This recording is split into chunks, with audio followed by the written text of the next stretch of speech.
कि चाँद ये तारीख़ मुतय्यन करने और अवकात मुतय्यन करने, दिन को मुतय्यन करने की चीज़ है ये, और इसके अलावा कुछ नहीं है। हमारे बाज़ हिंदू भाई ये कहते हैं कि जिस तरह हम भी सूरज को पूजा करते हैं और चाँद की इबादत करते हैं, तो तुम भी तो चाँद को देख करके रोज़ा रखते हो, चाँद को देख करके क्या करते हो, ईद करते हो, तो चाँद की ही इबादत करते हो।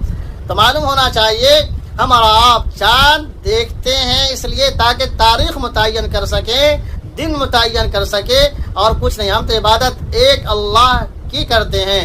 तो यसअलूनका अनिल्लाह, लोग आपसे चाँद के मुतालिक सवाल करते हैं, पूछते हैं। तो कुल या मवाक़ीतु लिन्नासी वल हज, ऐ नबी सल्लल्लाहु अलैहि वसल्लम आप कह दीजिए कि सिर्फ ये हज के दिनों और लोगों के लिए तारीख़ मुतय्यन करने की चीज़ है, इसके अलावा कुछ नहीं है।